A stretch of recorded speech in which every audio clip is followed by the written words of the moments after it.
안녕하세요. 저는 삼성 유전체 연구소에서 박사과정 중에 있는 심준호라고 합니다. 저는 오늘 여러분께 면역항암제 치료에서 HL-Collected TMB 분석을 통해서 기존 TMB 한계를 어떻게 극복하는가에 대해서 이제 간단하게 말씀을 드리고 싶습니다. 발표는 이제 세 가지 파트로 나눠서 말씀드리고 싶은데요.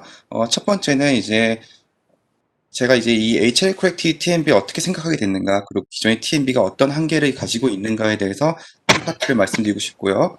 두 번째로는 제가 이 HL Corrected TMB를 구하는 과정에서 어떤 메소드들을 사용했는가, 그리고 그 메소드들의 알고리즘은 어떤가, 이런 것들 말씀드리고 싶고, 마지막으로는 이제 이런 HL Corrected TMB를 실제 임상에 어떻게 적용할 수 있는가에 대해서 말씀드리고 싶습니다. 발표는 한 40분 정도 진행될 것 같고요. 그러면 진행하도록 하겠습니다.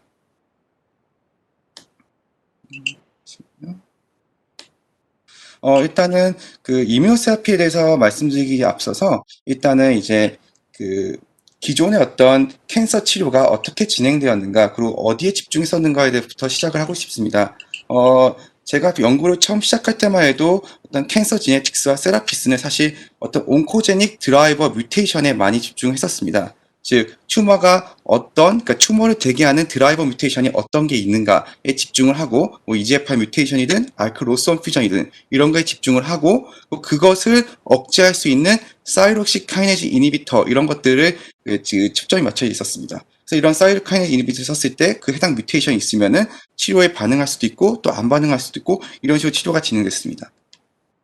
이러한 타겟티드 세라피들은 기존의 어떤 케모세라피와 비교했을 때 굉장히 드라마틱한 효과를 보일 수가 있었습니다.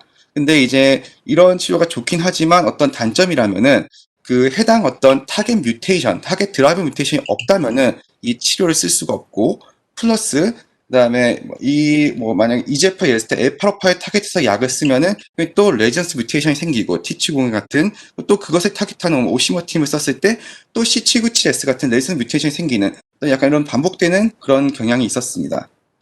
그러다가 이제 2010년도 들어서 어떤 이뮤노세라피라는 것이 이제 소개가 되기 시작했는데, 뭐 노벨상도 탔기 때문에 너무도 잘 알고 계시겠지만, 간단하게만 말씀드리자면은 이제 튜머가 어떤 그 이뮤노부터의 공격을 피하기 위해서 PDL1이라는 라이간드를 내게 됩니다. 이 PDL1 라이간드를 이제 PD-1과 이렇게 결합되게 되면은 이 T셀들이 튜머셀을 공격을 못하게 되고, 점점점 뭐 디스펑션한 상태에서 이그저스 상태로 가게 됩니다. 근데 이럴 때 우리가 이제 안티 PDL1이라든가 안티 PD-1 같은 약을 쓰게 되면은 이 이뮨셀들이 튜머를 다시 공격할 수 있게 됨으로써 튜머가 이제 우리가 이제 튜머를 이제 없앨 수가 있게 되는 거죠. 상당히 좀 혁신적인 약인데, 음, 이건 이제 2012년도 애니제인 페이퍼인데, 실제로 이렇게 굉장히 큰 매스들이 임무노세라피를 쓰면서 굉장히 매스가 줄어들고, 뭐 런캔서, 뭐 레날 캔서에서도 이런 어떤 굉장히 드라마틱한 효과가 나타나는 것을 확인해 볼 수가 있습니다. 그럼 이제 사실 근데 임무노세라피가 모든 환자에서 아주 좋은 효과를 나타낸다면 사실 저희가 연구를 할 필요도 없을 겁니다. 왜냐면은 그냥 약을 쓰면은 환자들이 다 들을 거니까 저희가 뭐 약을 쓰면 되겠죠. 근데 좀 슬프게도 모든 환자에서 이뮤노세라피 효과가 있는 게 아니라 멜라노마 같은 경우에는 한 25%에서 35%, 런 캔서에서는 막 15에서 25%, 즉 제한된 환자들만이 이뮤노세라피 했을 때 드라마틱한 효과를 보이기 때문에 결국엔 우리는 어떤 게 이 이뮤노세라피의 리스폰스를 결정할 수 있는가에 대해서 연구를 할 수밖에 없습니다. 이뮤노세라피의 리스폰스를 결정하는 요소들은 튜머 자체의 요인과 그 튜머 밖의 튜머 마이크로 엔바이먼트 같은 튜머 외의 요인들, 이렇게 두 가지가 작용한다고 생각합니다. 뭐 튜머 자체의 요인으로는 어떤 튜머 자체가 갖고 있는 네오 안티젠들, 그리고 튜머의 어떤 DNA 리페어하는 뭐 미스매치 리페어라든가 뭐 HI 뭐 호모로그 리콤비네이션 리페어라든가 이런 HID라든가 이런 것들, 어떤 DNA 리페어에 문제가 있다든가, 또는 어떤 뭐 PDL 익스프레션, 그리고 뭐 STK11의 로스가 있다든가, 뭐 레나셀에서는 뭐 PBR의 뭐 뮤테이션이 있다든가, 이런 어떤 튜머 자체의 뮤테이션들이 이뮤노세라피 리스폰스에 영향을 미치는 것 같고요. 튜머 밖에서는 사실 뭐 T셀이라든가 어떤 T셀이 존재하는지, 얼마나 이그저션이 되어 있는지, 또는 레귤티 T셀이 어떻게 역할을 하는가, 이런 요소들이 작용해서 이뮤노세라피의 리스폰스가 결정되는 것 같습니다. 사실 이런 TM이라든가 이뮨셀들이 이뮤노세라피에 어떤 영향을 미치는가는 사실 굉장히 지금 핫한 분야고, 굉장히 좋은 페이퍼들이 올해만 해도 나오고 있습니다. 근데 이제 이런 연구를 하기 위해서 싱글셀이라든가 또는 프로테오미스 보고 싶으면은 이제 코덱스라든가 지오맥스 이런 굉장히 새로운 툴들을 이용해서 좋은 데이터들이 많이 나오고 있는데요. 이번 시간에 저는 후렉성 기반으로 스터디를 했기 때문에 튜머 자체의 요인에 조금 더 집중해서 말씀을 드리고 싶습니다. 튜머 자체, 어떤 튜머가 얼마나 뮤테이션 갖고 있는가가 이뮤노세라피 리스폰스에 영향을 미칠 수 있다는 거는 2014년도 멜라노마에서 처음 보고가 됐습니다. 그리고 이제 런캔서에서는 2015년 리츠비가 처음 보고를 했고요. 그 뒤로도 많은 연구가 진행이 되었고, 다양한 암종, 그리고 다양한 조건들에서 연구들이 발표가 되고 있습니다.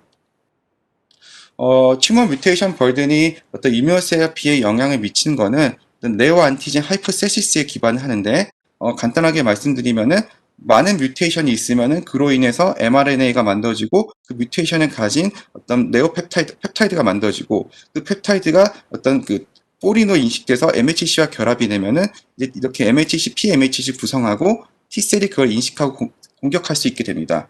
이런 것들을 네오안티젠 하는데, 그러니까 우리가 일반적으로 PDL1으로 인해서 T셀이 튜머를 공격 못하게 되었을 때, 그리고 우리가 그것을 PDL1 이니비터를 써서 T셀이 공격할 수 있게 해줬을 때 어떤 상태가 가장 반응이 좋을까 예상해보면 가장 어떤 공격할 포인트, T셀이 공격할 포인트가 많은 튜머셀들이 당연히 리스폰스가 좋을 거라고 생각을 할 수가 있습니다. 그래서 그런 것들 기반해서 튜머 뮤테이션 벌든이 이뮤노세라피 리스폰스에 좋은 영향, 어떤 인자가 될 수 있겠구나라고 생각을 했었습니다. 실제로 이제 2015년에 리츠비가 발표한 페이퍼를 보면은, 데이터를 보면은, TMB 하이가, 어떤 뮤테이션 벌든 하이가 로우에 비해서 상당히 이뮤노세라피 리스폰스가 좋은 거를 확인할 수가 있습니다. 이거는 이제 어떤 암종이 이뮤노세라피의 리스폰스가 좋은가를 보여주는 데이터인데요. 재밌게도 이뮤노세라피의 리스폰스가 좋은 암들을 보면은 굉장히 어떤 큐뮬레이티브 데미지가 있는 암들, 즉 UV의 선라이트, 즉 멜라노마처럼 어떤 선 데미지에서 계속 그런 DNA 뮤테이션이 축적되거나 또는 스쿼머스 캔서라든가 아데노 캔서, 에이시안에서는 사실 아데노는 조금 다르긴 하지만 어떤 서양인에서는 아데노 캔서나 스쿼머스 캔서처럼 어떤 지속적인 스모킹, 블레드 캔서도 마찬가지고요. 어떤 지속적인 DNA에 데미지를 줄 수 있는, 그리고 그로 인해 생긴 암들이 이뮤노세라피에 잘 반응하고 어떤 뮤테이션 로드도 높은 것을 확인할 수가 있습니다. 그럼 사실 이제 이건 2018년도 NEJM 데이터인데요. 일단 그 튜머 뮤테이션 벌든이 높은 그룹이 어떤 이뮤노세라피에 잘 드는 데이터들이 많이 나왔지만, 사실 제가 이제 이 연구 시작해 2018년도인데 2019년도에 사실, 그러니까 작년에 TMB가 사실 굉장히 좀 화두였습니다. 왜냐하면 어떤 게 화두였냐면은 과연 TMB가 어떤 바이오마커로서 준비가 되었는가, 이런 것들을 이제 많이들 이렇게 이야기 나눴었습니다. 그렇게 된 이유는 튜머 뮤테이션 버든으로 우리가 예측했을 때 많은 데이터에서 프로그레션 프리 서바이벌에서는 어떤 베네핏이 있는데 오버롤 서바이벌에서는 베네핏이 없다는 결과들이 많이 나왔었습니다. 그래서 실제로도 이제 BMS에서는 어떤 TMB를 좀 바이오마커에서 위드로 하기도 했었고요. 그래가지고 TMB가 아직은 조금 더 발전돼야 될 부분이 있구나라는 생각을 좀 갖게 했었습니다. 물론 지금은 키트루다가 다시 FDA 승인을 받으면서 TMB가 바이오마커로서 자리를 잡았지만 작년엔 약간 그런 사람들이 어떤 걱정하는 부분이 있었습니다. 그러니까 TMB가 이제 한계가 있다고 말씀을 드렸는데요. 실제 데이터에서 TMB가 좀 AUC가 그렇게 좋지 않은 걸 확인할 수 있고요. 그리고 또 이런 환자들처럼 TMB가 높음에도 불구하고 이뮤노세라피 리스폰스가 좋지 않은 이런 일부의 환자들이 많이 있는 것을 확인할 수 있었습니다. 저는 이제 이런 문제들을 해결을 해야 된다고 생각을 했었는데요. 그러던 중에 이제 2017년도에 셀에서 이제 그 트레스X 그룹에서 굉장히 재밌는 페이퍼를 발표했는데, 알레리 스페시픽하게 HLA가 로스가 생기면은, 알레리 스페시픽한 HLA 로스가 튜머가 어떤 그 이볼루션하는 과정에서 이뮨의 공격으로부터 이스케이프하기 위해서 이러한 알레리 스페시픽한 HLA 로스, 저는 이제 HLA LOH라고 말씀드릴 건데, HLA LOH가 꽤 빈번하게 발생한다는 어떤 보고를 했었습니다. 그럼 이런 HLA LOH가 생기게 된다면은 이뮤노세라피라든가 TMB에 어떤 영향을 미칠까 저는 좀 생각을 해봤습니다.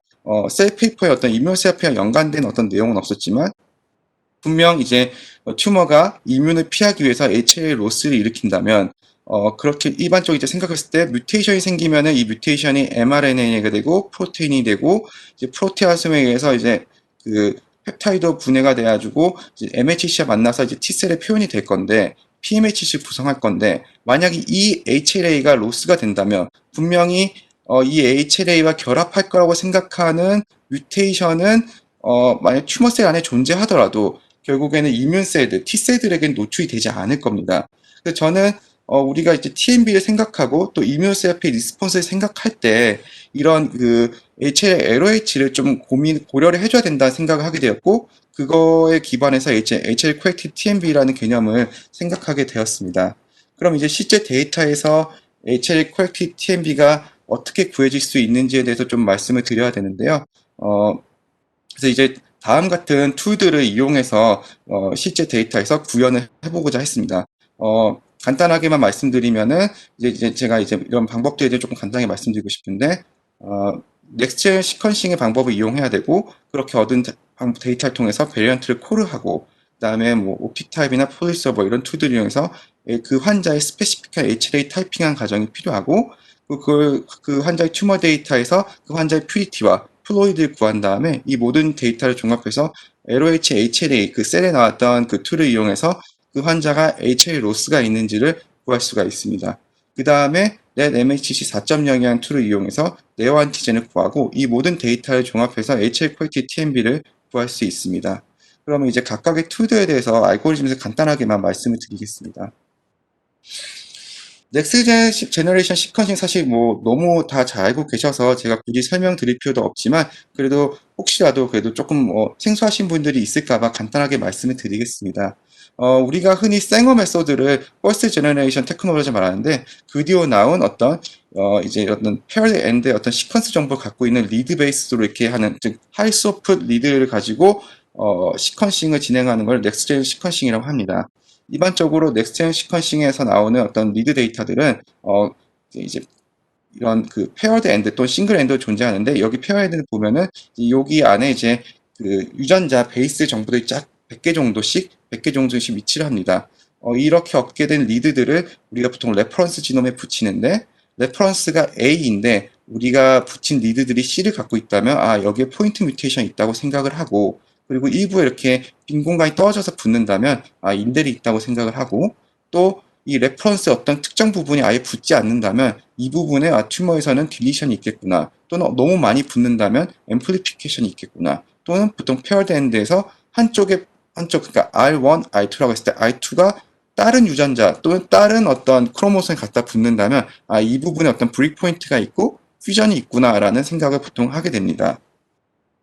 이 과정을 조금만 더 자세히 설명드리면은 보통 우리가 DNA를 얻은 다음에 DNA를 프래그멘테이션 시킵니다. 그리고 프라이머가 있는 어댑터를 붙이게 되는데 이 과정을 라이브러리를 만든다고 합니다. 이렇게 라이브러리를 얻게 되면 이 라이브러리를 플로우 셀에 뿌리게 되는데요. 플로우 셀에 뿌리면 이쪽에 있는 프라이머와 이제 결합을 하게 되고 여기서 이제 포컬하게 브릿지 앰플리피케이션 통해서 이렇게 증폭을 시킵니다. 이런 DNA 어떤 그 프래그먼트들을 이제 시퀀스를 프래그먼트를 증폭을 시키면은 이제 일루미나 베이스드 같은 경우에는 어떤 일루미나가 특허가 갖고 있는 어떤 염기의 형광물질이 붙어 있는 ATGC의 형광물질이 붙어 있는 것을 붙이게 됩니다. 그럼 이게 붙을 때마다 뭐 노란색 또는 뭐 초록색, 빨간색, 파란색 이런 것들 이제 그 상보적인 어떤 아미노 액시드, 그러니까 그 염기 서열이 붙을 때마다 빛을 내게 되고 그 빛을 디지털 이미지로 사진으로 찍고 그 찍은 사진을 판독해서 요 위치에서의 그 색깔의 변화를 측정해서 뭐 GACT 이런 식으로 어떤 그 염기 서열을 얻게 되고 이렇게 얻게 된 염기 서열을 리드라고 하고 요 모인 것들의 데이터를 패스트큐라고 합니다. 그럼 요 얻어진 패스트큐를 보통 우리가 이제 레퍼런스에 붙이게 되죠. 이렇게 이것을 시퀀싱이라고 하는데 이렇게 패스트큐 파일을 얻고 이 얻어진 패스트큐 파일을 레퍼런스에 얼라이먼트를 하고 그 다음에 그 베리언트들을 이제 콜을 하고 아노테이션 해서 우리가 어떤 일반적으로 얻는 지노믹 리저트를 얻게 됩니다. 베리언트를 콜하는 과정들은 이제 GATK 베스트 프랙스를 많이 따르는데요. 노멀뱀과 튜머뱀을 넣어주고 어떤 다양한 노마에서 얻어진 펜 오브 노마 인포메이션, 그 파퓰러 프리퀀시 이런 것들 종합해서 이 환자가 SMB가 있는지 인대에 있는지를 콜해주게 됩니다. 이게 이제 일반적으로 저희가 많이 사용하는 어떤 DNA로부터 시퀀싱해서 어떤 이렇게 베리언트들의 어떤 인포메이션 얻는 과정이고요. 이제 약간 이제 일반적으로 하지 않는 HLA 타이핑에 대해서 좀 말씀을 드리겠습니다. HLA 클래스 지노타이핑 같은 경우에는 많이 쓰는 툴들이 뭐 옵티타입, 폴리서버, 뭐 PH라 이런 툴들이 쓰는데요. 상당히 많은 툴들이 존재하고 있습니다. 근데 이제 HLA 타이핑을 할 때 우리가 보통 4디짓, 8디짓 이런 말들 많이 하는데요.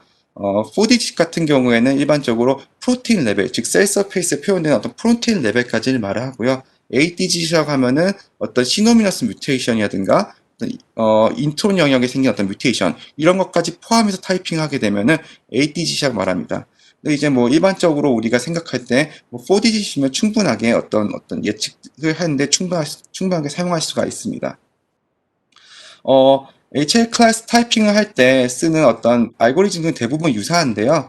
간단하게 이제 말씀을 드리면은 이제 일반적으로 우리가 이제 엑솜 시퀀싱 된 어떤 패스트 큐를 그냥 레퍼런스로 매핑을 하고 HLA A, B, C에 뭐 붙은 이 리드들을 다 한 곳으로 다시 모읍니다. 즉 HLA에 붙었다고 생각했던 리드들 다 모은 다음에 얘네들을 다시 어떤 데이터, 그러니까 IMGT라고 이제 HLA 모든 시퀀스를 모은 데이터베이스가 있는데 그 데이터베이스에 다시 매핑을 합니다.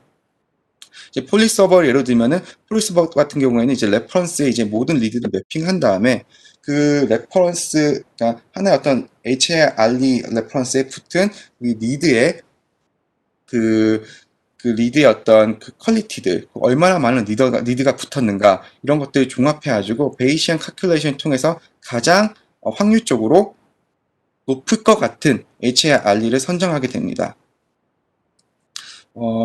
이제 이거는 이제 그 HLA 일반적으로, 그러니까 이제 HLA 툴을 쓰지 않고 그냥 레퍼런스 지놈에다가 풀엑솜 데이터를 붙였을 때 HA 영역의 어떤 호위된 결과인데요. 보시다시피 사람마다 MHC 몰레큘은 너무나도 다양하기 때문에 레퍼런스에 붙이게 되면 이렇게 너무나도 많은 변이들이 있다고 나오게 됩니다. 그래서 이제 뭐 이렇게 색깔이 여러 개가 있는데 뭐 아빠로부터 받은 거, 엄마로부터 받은 거, 이렇게 다양한 어떤 변이들, 어떤 미스매치 포인트들을 우리가 눈으로 직접 확인할 수가 있습니다. 이거는 이제 HL 스캔이라고 해가지고 국내 연구진에서 개발한 툴인데요. 그래서 여기서 상당히 어떻게 그 HL 타이핑을 어떻게 하는가에 대해서 조금 더 쉽게 이렇게 받아들일 수 있게끔 정리가 되어 있어서 좀 소개를 드리고자 합니다. 우리가 이제 NGS를 통해서 패스트큐를 얻게 되고 이 패스트큐를 뷰더벨 맴을 통해서 레퍼런스 지놈에다가 매핑을 하게 됩니다. 그러면 이제 HLA, C, B에 이게 붙었다고 생각한 리드들 다 모을 수가 있는데요. 이 리드들을 다시 패스트큐로 바꾸게 되고 아까 말씀드렸듯이 이제 각각 모든 HLA 01, 02, 03, 05, 06 이렇게 다양한 모든 레퍼런스들이 있는 데이터베이스를 레퍼런스로 만들어서 여기다가 우리가 HLA 붙을 거라고 생각했던 리드들을 좀 더 스트릭트하게 붙일 수가 있습니다. 그러면 좀 더 스트릭트하게 붙이게 되면은 만약에 여기 우리가 이 환자가 C를 갖고 있었다고 하면은 C가 이제 이 환자 여기 다른 아미노 액시드, 그러니까 다른 염기 서열이라면 이제 여기에 리드가 붙지 않겠죠. 여기 리드가 붙지 않으면은 이제 리드들을 우리가 균등하게 붙였을 때 분명히 이제 레퍼런스, 그러니까 그 환자의 HLA 시퀀스가 아닌 데는 빈 공간들이 존재할 겁니다. 이런 빈 공간들이 존재하는 것을 계산을 해서 너무 많이 존재하는 애들 다 없애게 되면은 분명히 상위 랭크의 가능성이 높은 HLR만 남게 됩니다.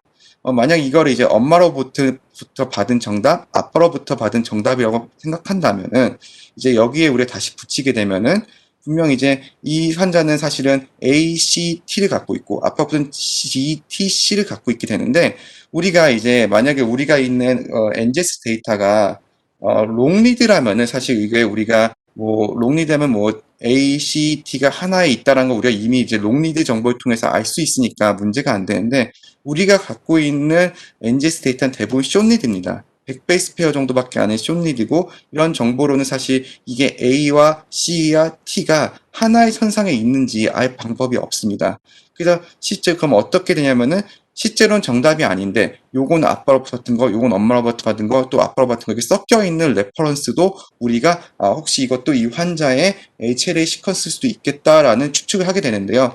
그래서 이런 문제를 이제 해결하기 위해서 여기서는 이제 페이징을 하게 되는데 여기서는 이제 이런 간단한 어떤 그 아이디어를 적용했는데 이제 만약에 이게 정답이라면은 얘만 갖고 있는 다른 레퍼런스 갖고 있지 않은 얘만 갖고 있는 시퀀스가 있을 거고 거기에 충분한 리드가 붙는다면은 얘는 정답일 확률이 높을 것이다 라고 생각을 해가지고 이런 유니크한 시퀀스, 유니크한 어떤 베이스를 갖고 있는 포인트들을 계산해서 제일 많은 애들을 이제 이 환자의 HLA다라고 이렇게 콜을 해주게 됩니다. 그래서 아직 NGS가 숏리드이기 때문에 아직은 이제 이런 NGS 기반으로 HLA를 타이핑하는 게 정확도가 100%는 될 수는 없고요. 한 80에서 한 90% 정도로 되고는 있습니다. 그래서 이렇게 이제 우리가 어떤 툴들을 이용해서 HLA, 그 환자의 HLA를 타이핑하게 되면은 다음에는 이제 그 환자가 알레리 스페시픽한 HLA 로스가 있는지를 생각해 줘야 됩니다. 그때 우리가 넣는 거는 어떤 튜머뱀, 노말뱀, 그리고 뭐 챗이라든가 어떤 아스키 이런 다양한 툴들 이용해서 얻은 환자의 그 튜머의 퓨리티, 플로이디 이런 정보들 그리고 옵틱 타입이라든가 이런 다양한 어떤 HLA 타이핑한 툴들 이용해서 얻은 HLA의 그 환자의 HLA 알리를 인풋을 넣어주면은 우리가 이제 그 환자의 튜머가 알레리 스페시픽한 HLA 로스가 있는지를 알 수가 있습니다. 이 과정을 간단하게 말씀드리자면은 이제 환자의 노멀 블러드에서 얻은 리드와 튜머 블러드에서 얻은 리드를 이제 우리가 이제 이 환자가 어떤 HLA 타입을 갖고 있는지 알고 있으니까 튜머 레퍼런스가 아닌 이 환자의 스페시픽한 HLA 레퍼런스에다가 이 리드들을 매핑해 주게 됩니다.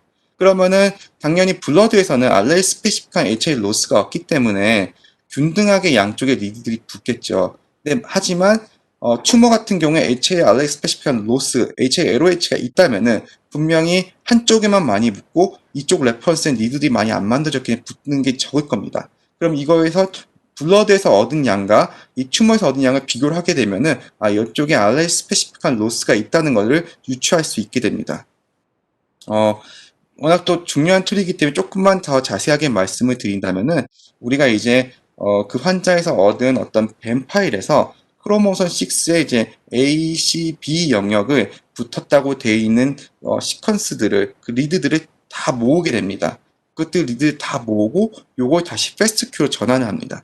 이 패스트큐로 전환한 다음에 아까 말씀드렸듯이 그 환자의 알레이 스페시픽한 레퍼런스를 알레이 스페시픽한 HLA를 레퍼런스 삼아서 다시 거기다가 우리가 그 환자부터 어떤 패스트큐를 다시 매핑을 해서 그 환자에게 스페시픽한 HLA 스페시픽한 뱀을 얻게 되는데요. 이 과정에서 조금 이제 원래 우리가 BW 램을 통해서 그 환자의 어떤 리드들을 레퍼런스에 매핑하게 되면은 사실 조금 뮤테이션이 있고 안 맞는 부분이 있고 인델이 있더라도 그냥 붙여줍니다. 근데 이제 조금 이때는 좀 이 과정을 조금 더 스트리트하게 피터링해서 이그젝트하게 맞을 때만 붙이게 하게 되면은 딱 맞는 애들만 붙게 되고 그러면 이것들의 이제 그 붙은 리드들의 커버리지를 센트즈 엠파이러를 통해서 그 얼마나 붙었는지 각각의 포지션에 이 HA 알리1과 또는 알리2에 얼마만큼 리드가 붙었는지 정확한 어떤 커버리지를 구할 수가 있습니다. 이제 이 커버리지를 구하는 과정에서 이제 우리가 이제 엄마로부터 붙은 어떤 HA-알리와 아버지로부터 받은 HA-알리가 있을 건데 이 두 개의 어떤 그 알리에서 이제 우리가 그 서로 어떤 게 이제 다른지 이런 미스매치 포인트를 잡아야지 우리가 두 개를 구분하기 좋은데 그 과정에서는 어떤 그 아래 이제 바이오스팅 패키지에 페어와이즈 얼라이먼트라는 어떤 이 함수가 있고 이걸 통해서 이렇게 이런 시퀀스와 이 시퀀스를 비교하게 되면 자동으로 얘가 이 부분이 다르고 이 부분이 다르고 이 부분이 다르다는 어떤 최적으로 다른 부분을 콜을 해주게 됩니다. 그럼 우리가 이제 이 환자가 엄마로부터 받은 거, 아빠로부터 받은 게 서로 어떻게 다른가, 어느 부분이 다른지에 대한 정보도 얻을 수 있게 됩니다. 그 정보를 바탕으로 우리가 로그 레이시오 값과 B 알리 프리퀀시 값을 구해야지 우리가 이제 알리 스페시픽한 카피 넘버를 구할 수 있는데요. 이 사각형 침 박스에 있는 수식들은 이 논문에서 나온 수식은 아니고 그 아스켓, 피나스 페이퍼에서 나온 수식들인데 일반적으로 이 수식이 상당히 깔끔하게 잘 설명이 되어 있어서 제가 참고하려고 갖고 와 봤습니다. 일반적으로 로그 레시오 같은 경우에는 어떤 특정 어떤 그 포인트에서 전체 어떤 그 플로이드와 그 각각의 카피들의 합을 이제 이 플로이드 나눠준 게 되겠습니다. 그 플로이드 당연히 이겠죠. 그리고 BRE 프리퀀시 같으면 간단하게 그 레퍼런스 얼터레이션과 그다음에 그 레퍼런스의 어떤 그 뎁스, 얼터레이션 뎁스, 그리고 그거를 합한 값을 이제 얼터레이션 뎁스에다가 이렇게 나눠주면은 BRE 프리퀀시, 그 위치에서 BRE 프리퀀시를 얻게 됩니다. 그리고 이 전체 어떤 카피들은 당연히 퓨리티를 우리가 알고 있을 때 튜머의 카피의 퓨리티 곱한 값과 튜머 퓨리티를 제외한 값만큼이 당연히 노말이겠죠. 그럼 노말의 카피 곱하기 그 값을 곱해주면 전체 카피가 나오게 됩니다. 당연히 노말은 두 개겠죠. 엄마, 아빠 이렇게 받은 거 두 개가 있겠죠. 뭐 튜머는 세 개일 수도 있고 네 개일 수도 있고 다양한 숫자가 존재하겠죠. 그러면 이 세 개의 공식을 합치게 수식들을 이렇게 조합하게 되면은 이런 값들을 얻을 수 있는데 이 수식들 합친 건데요. 그러면 이제 이 어떤 특정 포인트에서 ARE의 카피 넘버, BRE의 카피 넘버를 구할 수가 있습니다. 그게 이제 이 수식을 좀 이걸 그대로 갖다 쓴 게 이건데요. 여기서는 이제 우리가 이제 그 매핑된 정보가 있으니까 이제 전체, 그러니까 노말 이 환자에서 노말에 붙은 니들의 전체 커버리지, 그리고 튜머에서 얻은 전체 커버리지 이 두 개 값을 이용해서 이 두 개를 나눠주게 되면은 이제 각각의 어떤 특정 그 위치들에서의 로그 레시오 값을 구할 수가 있습니다. 여기서 이제 150 베이스 페어마다 빈을 정했는데요. 그 150 베이스 페어마다 빈을 구하고 아까 저희가 미스매치 포인트를 잡았잖아요. 그 미스매치 포인트 잡고 또 각각 포인트에서의 우리가 그 얼마나 니드들이 붙었는지의 커버리지, 얼마만큼 우리가 이 정보를 읽었는가에 대한 커버리지가 우리가 이제 엠파이어 통해서 구했으니까 그 값을 통해서 이제 A의 어떤 특정 위치 미스매치 포인트에서의 그 값과 그다음에 그 A와 B 값의 합친 값을 나눠주게 되면은 BRE 프리퀀시 구할 수 있게 됩니다. 그럼 이제 우리가 BRE 프리퀀시 값과 로그 R 값을 다 아니까 그 값을 이렇게 공식에 대입하면은 어떤 RE1의 스페시픽한 카피 넘버, RE2의 스페시픽 카피 넘버, 즉 어떤 해당 빈 또는 미스매치 포인트마다의 이 카피 넘버 값을 우리가 구할 수 있을 겁니다. 보통은 이렇게 다양한 값을 쫙 구한 다음에 최적의 값을 뭐 유추하는 과정을 구하는데 여기서는 그냥 이 빈들마다 값을 다 구하고 메디안 값을 취해서 썼습니다.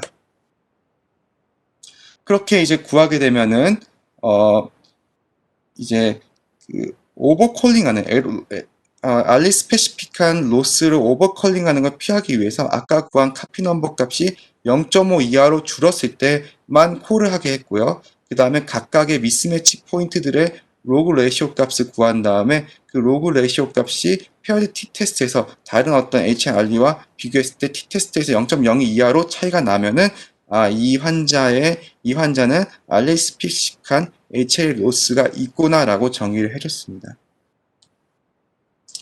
이런 과정을 거치고 나면 이제는 네오안티젠을 구해야 되는데요. 네오안티젠 구하는 툴은 상당히 많습니다. 네오안티젠은 아까도 말씀드렸듯이 튜머의 뮤테이션이 있고 그게 이제 mRNA로 만들어지고 이 뮤테이션 포인트가 펩타이드가 프로테인으로 만들어지면은 이제 프로테 함수에서 쪼개지면서 이제 PMHC 이루고 이런 것들이 네오안티젠 하는데 이 네오안티젠을 구하는 툴들은 상당히 뭐 많은 툴이 있는데 전 네데메시 펜 4.0을 좀 소개드리고자 합니다.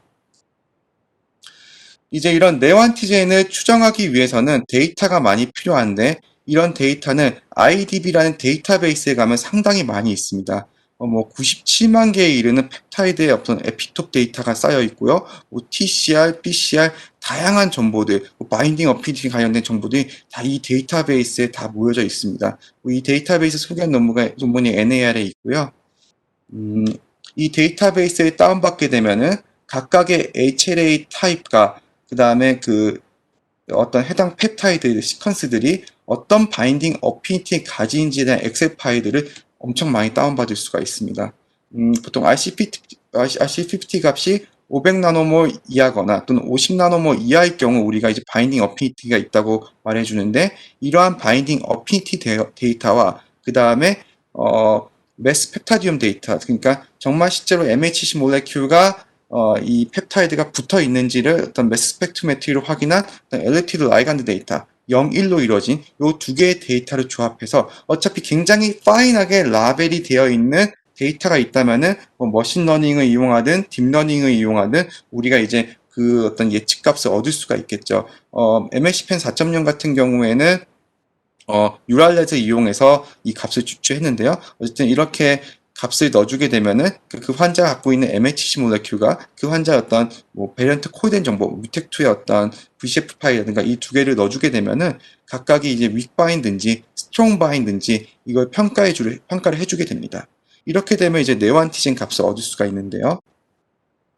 근데 이제 이론적으로 생각했을 때 네오안티젠이 튜머 뮤테이션 버든보다 사실 더 정확해야 됩니다. 이뮤노세라피를 예측하는 데 있어서 네오안티젠이 훨씬 더 정확해야 되는데 리뷰 페이퍼들을 봐도 그렇고 저희 데이터를 봐도 그렇고 사실 이 네오안티젠으로 이렇게 줄을 세웠을 때 예측력이 더 좋지가 않습니다.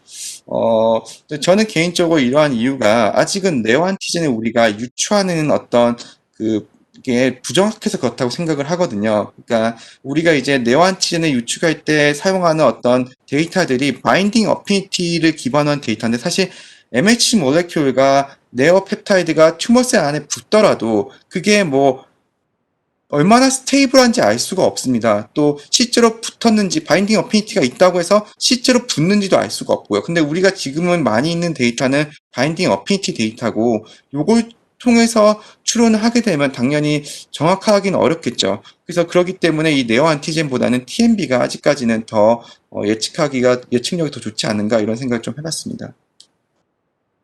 이제 마지막으로 이제 이런 어떤 HA Corrected TMB, 그러니까 이 개념을 조금 더 설명을 드리고 실제 저희 환자 데이터에서 적용했을 때 어떤 결과가 나오는지에 대해서 조금 말씀을 드리고 싶습니다. 데이터는 이제 삼성서울병원과 서울대에서 나온 어떤 이뮤노세라피를 사용한 후렉솜 데이터가 있는 환자 198명을 가지고 분석이 진행됐고요.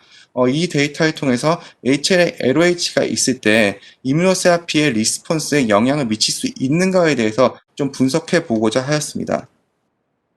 근데 이제 사람들이 생각하는 게 다 비슷하듯이 제가 이 연구를 시작할 때가 2018년도였는데 2018년도에 이미 이제 저도 이 논문의 존재는 몰랐었는데 티모시 첸 그룹에서 페이션트의 어떤 HL 클래스 1 지노타입이 이뮤노세라피에 영향을 미칠 수 있다라는 논문을 사이언스에 냈었습니다. 근데 여기 보면은 HLA LOH가 있을 경우에 이뮤노세라피 리스폰스가 안 좋다라는 데이터를 여기서 이미 조금 발표를 하고 있는데요. 근데 이제 저는 이 부분에 조금 이제 저희 데이터에서 봤을 때 HLA LOH가 있다고 저도 사실 맨 처음에 연구 시작했을 때는 HLA LOH가 있기만 해도 이뮤노세라피 리스폰스가 안 좋지 않을까라고 생각하고 연구를 시작했었습니다. 근데 이제 이거는 저희 런캔서 코호트고 요건 이제 110명의 멜라노마 코호트인데 그 뒤에 이제 아무리 해봐도 HLA LOH가 있다는 이유 하나만으로 이뮤노세라피 리스폰스가 갈리지는 않았었습니다. 이제 그도 그럴 것이 저는 이제 생각해 봤을 때 이제 HL 이 이제 바 그래프는 이제 HL 퀄리티 TMB의 개념을 설명하는 그 데이터인데 이제 요 빨간색 바 같은 경우는 이제 이 색깔의 바의 색깔 변화가 있는 환자들은 HLA LOH가 있는 환자들입니다. 요 빨간색 바 같은 경우는 그 환자가 HLA 로스가 일어남으로써 그러니까 결합을 못해서 표현이 안 되는 펩타이드들 그런 펩타이드를 빨간색으로 표현했고 초록색은 이제 남아있는 유지되고 있는 HLA 결합하는 펩타이드들 그리고 요 파란색은 양쪽이랑 다 붙을 수 있어서 비록 빨간색이랑 못 붙지만 남아있는랑 붙을 수 있기 때문에 그래도 역할을 할 수 있는 펩타이드들 이렇게 세 개로 나눠봤습니다. 이제 요 포션이 이제 코렉티브 TMB를 계산할 때 쓰이는 포션인데 여기 데이터에서 보면 아시겠지만 이 환자 같은 경우에는 이만큼이나 이제 표현은 못 되긴 하지만 여전히 약 300개 가까운 네오안티젠이 T셀에 대해서 인식될 수가 있습니다. HLA LOH가 있지만 300개의 네오펩타이드들이 T셀에 대해 표현이 될 수 있고 여기 환자들은 뭐 50개, 30개, HLA LOH가 없더라도 한 3, 40개 또는 뭐 50개 정도의 네오안티젠밖에 갖고 있지 않죠. 그러면은 HLA LOH 단순히 HLA LOH가 있다 없다만으로는 이 환자가 얼마나 이뮨의 어떤 리스폰스 일으킬까 예측한다는 건좀 아닐 수도 있습니다. 즉, 왜냐면 이 환자는 훨씬 더 여기 있는 환자들보다는 HLA-LOH가 있음에도 불구하고 많은 네오 안티젠 갖고 있기 때문이죠. 그래서 저는 이제 단순히 네오안티젠 또는 단순히 HLA-LOH가 있다 없다보다는 이런 비율들을 TMB에 곱해줌으로써 저희는 이제 HLQT TMB라는 개념 쓰는 게 훨씬 좋다고 생각을 했습니다. 이 수식 뭐 굉장히 간단한데 네오안티젠을 계산하고 그 다음에 로스된 그 HL을 결합할 것 같은 네오안티젠을 빼주고 그 다음에 사실 그 유지되고 있는 HL 그 중에서도 이제 겹치는 부위, 그러니까 컴펜세이트 되는 네오안티젠을 더해줘서 요 값을 이제 전체 중에 비율로 나눠줘서 튜머 뮤테이션 버든을 곱해줌으로써 그냥 단순한 수식으로 이제 얻게 되었습니다. 이렇게 얻게 되면은 이거는 이제 TMB로 기존에 198명 환자를 이제 줄을 세운 건데, 이거를 이제 HL 퀘틱 TMB로 다시 줄을 세우게 되면은 여기 이제 이 박스 안에 있는 튀어나온 애들, 얘네들 같은 경우에는 기존의 TMB는 하이인데 HL 퀘틱 TMB는 로우인, 그러니까 높지 않은 환자들이고 약 10명의 환자들이 TMB 하이에서 TMB 로우로 클래스가 바뀌게 되었습니다. 재밌는 사실은 이렇게 리클래시파이드 애들, 그러니까 HL correct TMB 알고리즘 적용함으로써 실제로는 TMB 하이가 아니고 TMB 로우였던 환자들, 이런 환자들은 원래는 TMB로는 하이임에도 불구하고 리스폰스 레이트를 보면은 TMB 하이의 리스폰스보다는 TMB 로우의 리스폰스에 가깝습니다. 그리고 카플란 마이어 상에서도 그렇고요. 이 부분을 조금 더 이해하기 쉽게 다시 그림을 설명드리면은 이건 이제 아까 그룹이 바뀐 애들의 TMB고 이 환자들은 비슷한 분포를 하고 있는 약 상위 10에서 15%의 환자들 다시 모아보면은 이 두 환자들은 TMB로 봤을 때는 굉장히 유사하고 코렉트 TMB로 봤을 때는 이제 차이가 납니다. 근데 이제 이 환자들의 생존 곡선을 보면은 PFS와 OS 둘 다 차이가 납니다. 즉 이런 리클래시파이된 TMB 하이에서 로우로 리클래시파이된 환자들이 기존의 비슷한 TMB를 가지는 환자들에 비해서 PFS도 안 좋고 OS도 좋지가 않습니다. 근데 이러한 카플란 마이어 곡선을 TMB를 이용할 때는 설명하기가 어려운데 코렉트 TMB를 적용해서 봤을 때는 이 정도 차이가 났기 때문에 이 환자들이 훨씬 예후가 안 좋구나라고 설명을 할 수가 있게 됩니다. 그 제가 아까 처음에 시작할 때 TMB가 조금 위기가 있었던 게 TMB가 프로그레션 프리 서바이벌에서는 베네핏이 있는데 TMB 하이가 오버롤 서바이벌에서는 좀 어소시에이션이 없었다라고 말씀드렸는데 똑같은 데이터 패턴이 저희 데이터에서도 나왔습니다. TMB로 했을 때 오버롤 서바이벌에서는 PD원을 다 보정했을 때 콕스에서 이제 통계적으로 유의하지가 않았었는데 이 HL 퀄리티 TMB를 적용하니까 콕스상에서 이 HL 퀄리티 TMB 하이는 오버롤 서바이벌에서 베네핏이 있다고 나왔습니다.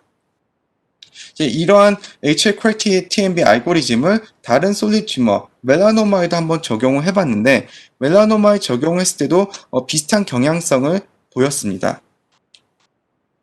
이거는 이제 올해 초에 나온 네이처 캔서, 그 존스 홉킨스 발표한 네이처 캔서 페이퍼인데요. 이 페이퍼는 뭐 간단하게 말씀드리면은, 후렉솜을 했을 때, 퓨리티가 낮음으로 인한, 퓨리티가 낮게 되면은, 베리언트들 잘 콜을 못하니까, TMB가 언더 에스티메이션이 될 거고, 그렇기 때문에 퓨리티를 TMB 계산할 때 보정해줘야 된다. 이런 내용을 다룬 페이퍼인데요. 이 페이퍼를 이제 소개하는 이유는, 사실 저희가 이제 리비전 중에서 사실은 리젝을 당했습니다. 리젝을 당한 거는 이유는 이제 충분하지 않다. 밸리데이션이 충분하지 않다. 그러니까 아까 보여드린 멜라노마로 밸리데이션 시도했는데 이 숫자가 너무 약하다. 그리고 렁이 아니다. 왜 너가 지금 렁에 대해서 데이터 이야기하고 있는데 멜라노마 가지고 밸리데이션 하는 건 이상하고 렁 갖고 증명해봐라. 이런 식의 리뷰의 그 에디터가 직접 그 편지를 보내고 그냥 리젝을 줬습니다. 근데 사실 이게 참 난감한 게 제가 이 논문 쓸 때 당시에 오픈되어 있는 퍼블릭한 어떤 콜렉션 데이터가 렁에서는 없었습니다. 그래가지고 사실 한 몇 개월 정도를 리젝 상태로 어떻게 뭐 아무것도 하지 못한 채 시간을 보내고 있었는데 정말 감사하게도 2020년 초반에 올 초에 이런 존스 홉킨스 굴에서 이제 89명의 논스페셜 렁 캔서의 이뮤노세라피 리스폰스를 가지고 있는 콜렉션 데이터를 이제 발표를 했고 그래서 저희가 이 데이터를 통해서 이제 그 존스 홉킨스 데이터를 통해서 밸리데이션을 시도할 수가 있었습니다. 재밌게도 이 이제 오버올 서바이벌인데 이제 존스 홉킨스에서 TMB 하이, TMB 로우인데 저희 데이터에 이제 리클래시파이드 환자들이 TMB 하이보다는 TMB 로우의 곡선이 더 비슷하게 가는데 이 존스 홉킨스 데이터에서 똑같은 패턴을 가지는 것을 확인할 수 있었고 이걸 통해서 이제 코렉티브 TMB라는 거 개념이 이제 밸리데이션이 된다는 걸 증명할 수 있었고 그런 면에서 좀 업셋이 될 수가 있었습니다. 제 발표는 이제 여기까지고요. 이 연구는 이제 저는 박웅현 교수님 랩에 속해 있고 이세훈 교수님의 그 데이터를 이용해서 이세훈 교수님 같이 논문을 작성했습니다. 차홍희 박사님과 김호숙 교수님이 이제 같은 일저자로서 논문에 참여를 해주셨고요. 그래서 이렇게 연구가 진행됐습니다. 긴 시간인데 집중해서 들어주셔서 감사합니다.